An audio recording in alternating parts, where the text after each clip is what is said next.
Film नहीं है, ये उस परंपरा की रिवाइवल है जो हजारों साल से हमारी संस्कृति में ब्रीथ कर रही है। नरसिंह अवतार का उल्लेख हमारे इतिहास में उस क्रिटिकल मोमेंट से जुड़ा है जब अन्याय अपनी चरम सीमा पर था और धर्म की रक्षा के लिए भगवान ने अर्धमानव अर्धसिंह का रूप लिया। इस घटना को आज तक हम सिर्फ ग्रंथों, मंदिरों की मूर्तियों और लोक कथाओं में सुनते आए थे, लेकिन पहली बार इसे बड़े पर्दे पर हाई क्वालिटी एनिमेशन के साथ इस तरह उतारा गया कि हर जनरेशन उससे जुड़ सके। यहाँ इंटरेस्टिंग पॉइंट यह है कि मेकर्स ने मिथोलॉजी लेबल को अवॉइड किया और इसे हमारी हिस्ट्री के रूप में प्रेजेंट किया, और यही कनेक्ट ऑडियंस को सबसे गहरा लगा, क्योंकि आज का व्यूअर सिर्फ एंटरटेनमेंट नहीं चाहता, वो अपने रूट से जुड़ने का भी मौका चाहता है, खासकर तब जब ग्लोबल कंटेंट का प्रेशर इतना ज्यादा है कि हमारी नई पीढ़ी वेस्टर्न सुपर हीरोज और फैंटेसी वर्ल्ड से ज्यादा जुड़ रही है। इस फिल्म ने क्लियर मैसेज दिया, हमारे इतिहास में भी उतनी ही पावर है, उतनी ही लार्जर देन लाइफ कहानियां हैं और उससे भी ज्यादा वैल्यूज है। बैकग्राउंड की बात करें तो इंडियन सिनेमा में पहले भी कई बार धार्मिक कथाओं पर फिल्म्स बनी हैं, लेकिन उनमें या तो लाइव एक्शन था या फिर बहुत बेसिक लेवल का एनिमेशन।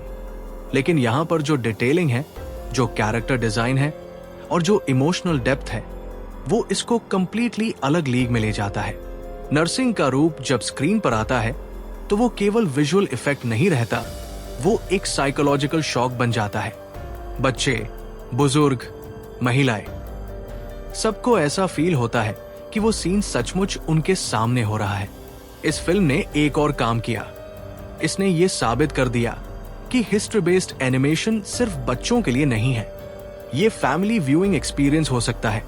यही वजह है कि थिएटर्स में हर आयु वर्ग के लोग पहुंचे और इससे एक नई परंपरा शुरू हुई। हमारी कहानियां सिर्फ मोरल साइंस बुक्स में नहीं, बल्कि वर्ल्ड क्लास सिनेमैटिक फॉर्मेट में भी एक्सेसिबल हो सकती है।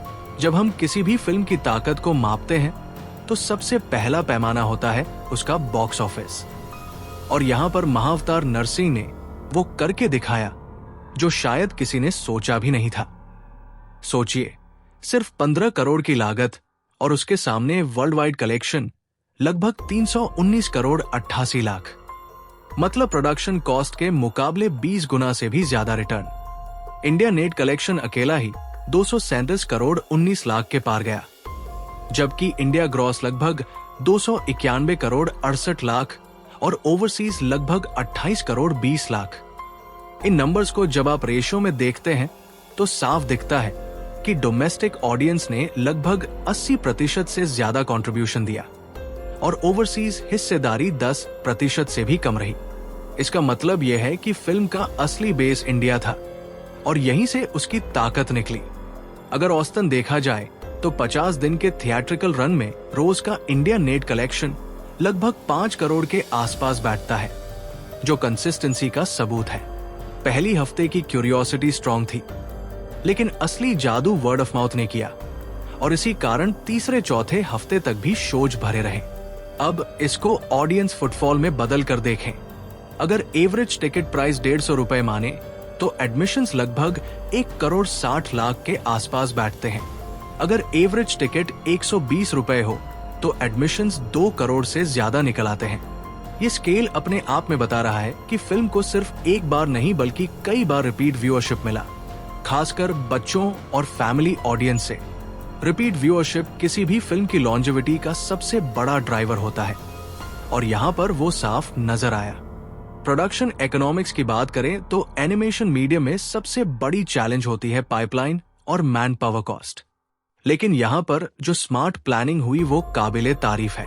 अनुमानित ब्रेकडाउन कुछ इस तरह बैठ सकता है। प्री प्रोडक्शन यानी स्टोरी बोर्डिंग और कॉन्सेप्ट डिजाइन पर करीब 10% यानी 1.5 करोड़, एसेट क्रिएशन और रिगिंग पर करीब 12% यानी लगभग 1 crore 80 lakh, actual animation process पर सबसे बड़ा हिस्सा यानी 40% मतलब 6 करोड़, रेंडरिंग और लाइटिंग पर करीब 18% यानी 2 करोड़ 70 लाख, पोस्ट प्रोडक्शन यानी एडिटिंग और साउंड पर 8% यानी 1 करोड़ 20 लाख, वॉइस कास्ट और म्यूजिक पर 7% यानी 1 करोड़ 5 लाख, और कॉन्टेंजेंसी पर 5% यानी 75 लाख। इस तरह पूरे 15 करोड़ का बजट एफिशिएंटली एलोकेट हुआ और कहीं भी ओवर स्पेंडिंग नहीं हुई। एनिमेशन में एसेट्स को बार बार रीयूज करने से कॉस्ट और भी ऑप्टिमाइज हो जाती है और यहां पर वही हुआ। मार्केटिंग और डिस्ट्रीब्यूशन का भी मॉडल स्मार्ट रहा। मास मीडिया एड्स पर बहुत पैसा खर्च नहीं हुआ, बल्कि टारगेटेड प्रमोशंस किए गए। School tie ups, spiritual groups, social media communities और लोकलाइज्ड डबिंग रिलीजेस। इसका फायदा ये हुआ कि फिल्म को हर डेमोग्राफिक तक पहुंचने का मौका मिला। अगर सिर्फ प्रिंट्स और एडवर्टाइजिंग को 3 करोड़ मान भी ले तो टोटल कॉस्ट 18 करोड़ के आसपास बैठती है। लेकिन उसके बाद भी वर्ल्ड वाइड प्रॉफिट 302 करोड़ से ज्यादा रहा। आरओआई इतना ऊंचा है कि ट्रेडिशनल बिग बजट फिल्म्स इसको सिर्फ ड्रीम कर सकती है। अब कंपैरिजन करें। आज के दौर में जब बड़ी फिल्म्स जैसे कि 300-400 करोड़ खर्च करके भी कभी कभी मुश्किल से ब्रेक इवन कर पाती है, वही 15 करोड़ से निकली इस फिल्म ने इन्वेस्टर्स को दिखा दिया कि लीन प्रोडक्शन ही असली फ्यूचर है। इससे इंडियन एनिमेशन इकोसिस्टम को भी नया कॉन्फिडेंस मिला है। प्रोड्यूसर्स और स्टूडियोज ने देख लिया कि अगर रूटेड कंटेंट दिया जाए तो एनिमेशन को सिर्फ बच्चों की कैटेगरी में सीमित नहीं रखना पड़ेगा। अब ये फैमिली सेंट्रिक और पैन इंडिया ब्लॉकबस्टर बन सकता है। मर्चेंडाइजिंग और नॉन थिएट्रिकल रेवेन्यू भी इस इक्वेशन का हिस्सा है।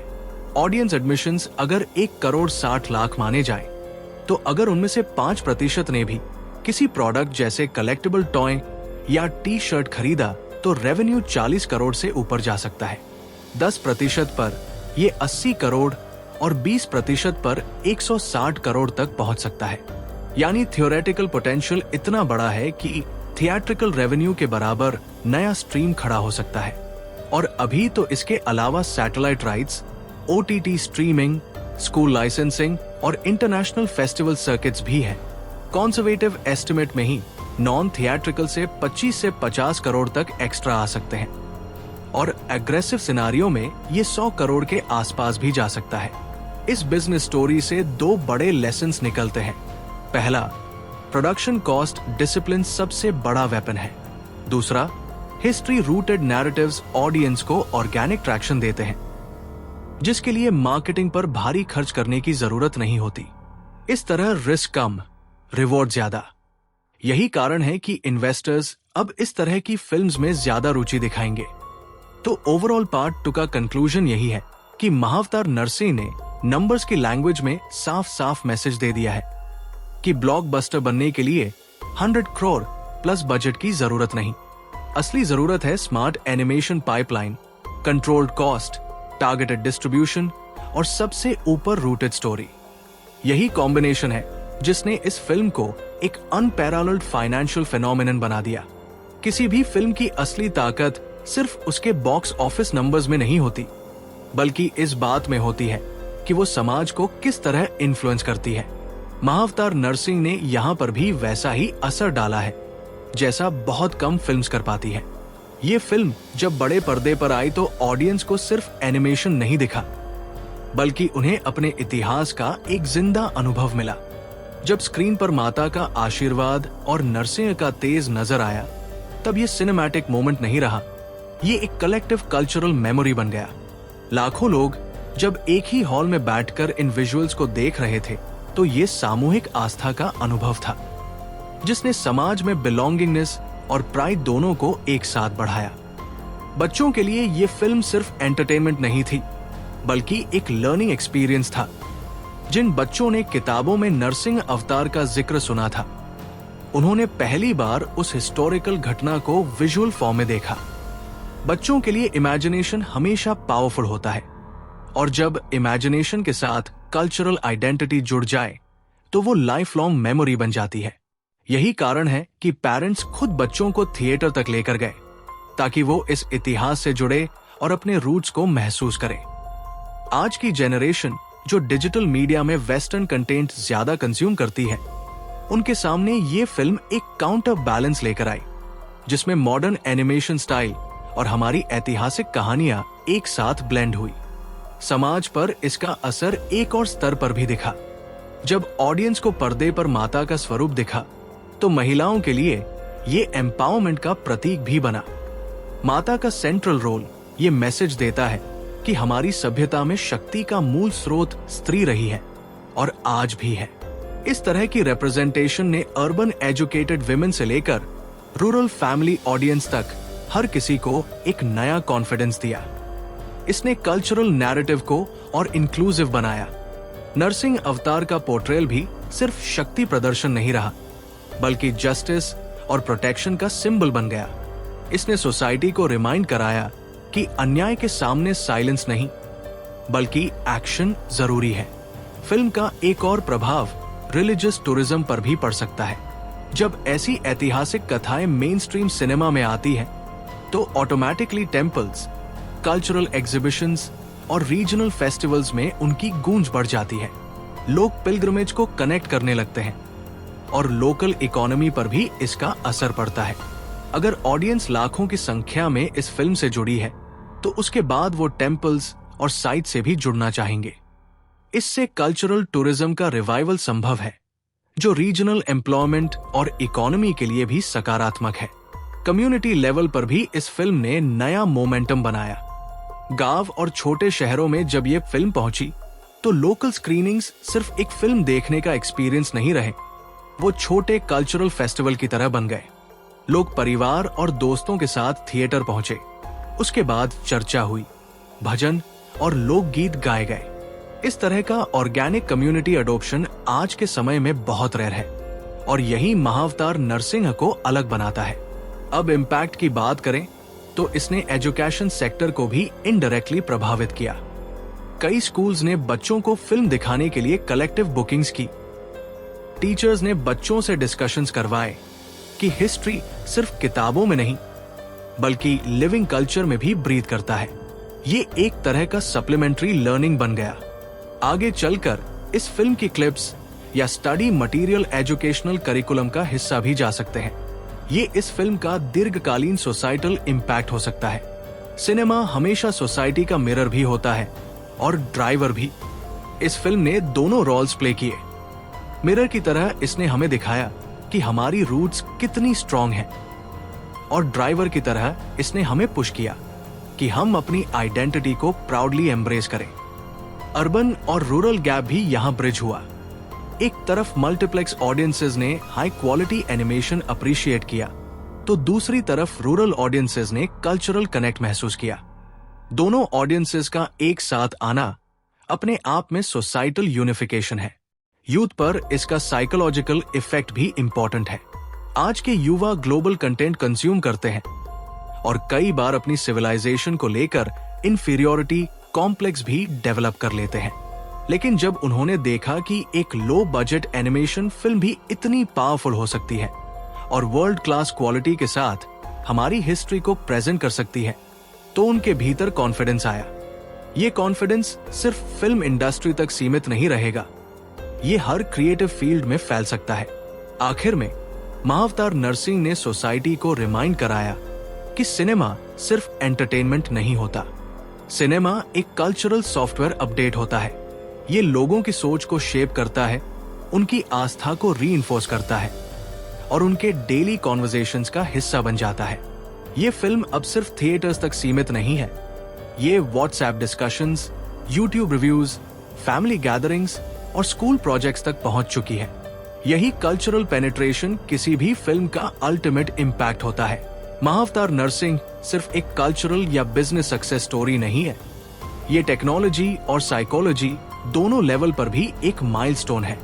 एनिमेशन मीडियम को इंडिया में हमेशा बच्चों तक सीमित समझा गया था, लेकिन इस फिल्म ने प्रूव कर दिया कि अगर राइट विजन हो तो एनिमेशन फैमिली ऑडियंस और मास ऑडियंस दोनों को आकर्षित कर सकता है। यहाँ इस्तेमाल हुआ रेंडरिंग पाइपलाइन, रिगिंग और मोशन कैप्चर टेक्निक्स इतना ऑप्टिमाइज था कि सिर्फ 15 करोड़ के बजट में वो क्वालिटी अचीव की गई, जो कभी कभी $100 मिलियन के इंटरनेशनल प्रोजेक्ट्स भी नहीं कर पाते। ये इस बात का संकेत है कि इंडिया में अब एक नया वेव शुरू हो रहा है, जहां local studios global standard output deliver कर सकते हैं। टेक्नोलॉजी की एक और खासियत यहाँ आर्टिफिशियल इंटेलिजेंस बेस्ड टूल्स का इस्तेमाल रहा। Character lip sync, background detailing और इवन क्राउड सिमुलेशन में AI असिस्टेड एल्गोरिदम्स का रोल रहा, जिससे प्रोडक्शन स्पीड कई गुना बढ़ी और कॉस्ट कम हुई। पहले जो एक सीन बनाने में 1 हफ्ता लगता, अब वो 2 दिन में तैयार हो गया। इसका मतलब ये है कि आने वाले समय में अगर राइट इन्वेस्टमेंट मिले तो इंडिया हर साल multiple high quality animation films दे सकता है। ये केवल एंटरटेनमेंट सेक्टर का नहीं, बल्कि पूरे क्रिएटिव इकोनॉमी का लैंडस्केप बदल सकता है। साइकोलॉजी लेवल पर इस फिल्म ने ऑडियंस की परसेप्शन शिफ्ट कर दी। लोग अब एनिमेशन को सिर्फ कार्टून नहीं मान रहे, बल्कि इसे पावरफुल स्टोरी टेलिंग मीडियम समझने लगे हैं। ऑडियंस की मेमोरी में जो विजुअल्स क्रिएट हुए वो लाइव एक्शन से भी ज्यादा इम्पैक्ट डालते हैं, क्योंकि एनिमेशन में एग्जैजरेशन और सिंबलिज्म दोनों का स्कोप होता है। जब नरसिंह अवतार को हमने स्क्रीन पर देखा, उसकी गर्जना सिर्फ साउंड इफेक्ट नहीं थी, वो एक साइकोलॉजिकल कैथारसिस था। लोग हॉल से बाहर निकलकर इमोशनली लाइटर और स्पिरिचुअली स्ट्रॉन्गर महसूस कर रहे थे। ये कलेक्टिव साइकोलॉजी का हिस्सा है जो सोसाइटी की ओवरऑल रेजिलियंस को भी बढ़ाता है। ग्लोबल एंगल भी यहाँ बेहद इंपॉर्टेंट है। इंडिया ने पहली बार एक ऐसी एनिमेशन फिल्म बनाई है जो न सिर्फ फाइनेंशियली ब्लॉकबस्टर है, बल्कि स्पिरिचुअली रूटेड भी है। इंटरनेशनल फेस्टिवल सर्किट्स में जब ये फिल्म जाएगी तो वहां की ऑडियंस इसे सिर्फ एक रिलीजियस फिल्म के रूप में नहीं देखेगी, बल्कि एक यूनिक कल्चरल एक्सप्रेशन के रूप में देखेगी। जैसे जापान की एनिमेशन फिल्म्स ग्लोबल ऑडियंस को अट्रैक्ट करती है, वैसे ही इंडिया भी अपनी सिविलाइजेशन को एनिमेशन के माध्यम से वर्ल्ड स्टेज पर शोकेस कर सकता है। अगर इस मोमेंटम को सस्टेन किया गया तो अगले 5 से 10 साल में इंडिया ग्लोबल एनिमेशन हब बन सकता है। इकोनॉमिकली भी इसका ग्लोबल इम्पैक्ट निकल सकता है। आउटसोर्सिंग इंडस्ट्री में इंडिया पहले से ही एनिमेशन और विजुअल इफेक्ट्स में बड़ा प्लेयर है, लेकिन अब ओरिजिनल IP क्रिएशन का भी कॉन्फिडेंस मिल गया है। जब एक 15 करोड़ की फिल्म 300 से ज्यादा करोड़ वर्ल्ड वाइड कमा सकती है, तो इन्वेस्टर्स को सिग्नल मिलता है कि इंडिया मेड एनिमेशन IP में भी $1 बिलियन पोटेंशियल है। इसका असर जॉब क्रिएशन पर भी पड़ेगा। हजारों यूथ जो एनिमेशन, VFX और गेम डिजाइन सीख रहे हैं, उनके लिए नए करियर अपॉर्चुनिटीज खुलेंगे। साइकोलॉजिकल इफेक्ट पर फिर लौटें तो इस फिल्म ने ऑडियंस के भीतर एक तरह का प्रोटेक्टिव इंस्टिंक्ट जागृत किया है। पेरेंट्स बच्चों को सिर्फ एंटरटेनमेंट दिखाने नहीं ले गए, बल्कि वैल्यूज इनकलकेट करने ले गए। बच्चों ने सीखा कि इनजस्टिस का जवाब करेज से देना चाहिए और ट्रूथ हमेशा विजय पाता है। ये वैल्यूज उनके सबकॉन्शियस में रजिस्टर हो गई। आने वाले सालों में ये वैल्यूज उनके डिसीजन मेकिंग, लीडरशिप और क्रिएटिविटी में भी झलकेगी।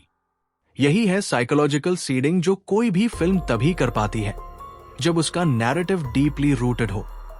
टेक्नोलॉजी और साइकोलॉजी का इंटरसेक्शन भी यहां देखने को मिला। हाई क्वालिटी एनिमेशन विजुअल्स ने ऑडियंस के भीतर जो इमोशंस जगाए वो प्योर साइकोलॉजी है, लेकिन उसी साइकोलॉजी को ट्रिगर करने के लिए जो डिजिटल टूल्स और सॉफ्टवेयर इस्तेमाल हुए वो प्योर टेक्नोलॉजी है। ये ब्लेंड दिखाता है कि फ्यूचर स्टोरी टेलिंग सिर्फ क्रिएटिविटी से नहीं बनेगी, बल्कि क्रिएटिविटी और कंप्यूटेशन के मेल से बनेगी। ग्लोबल मार्केट्स में इस फिल्म ने एक और मैसेज दिया। अब तक वेस्टर्न वर्ल्ड में इंडिया का रिप्रेजेंटेशन मिथोलॉजी या पावर्टी तक सीमित रहा था, लेकिन अब जब ये फिल्म जाएगी तो वहां के लोग देखेंगे कि इंडिया अपने इतिहास को हाई टेक एनी। अगर आप और भी ऐसे फिल्मों की दिलचस्प कहानियां देखना चाहते हैं तो हमारे चैनल को सब्सक्राइब करें और बेल आइकन दबाएं।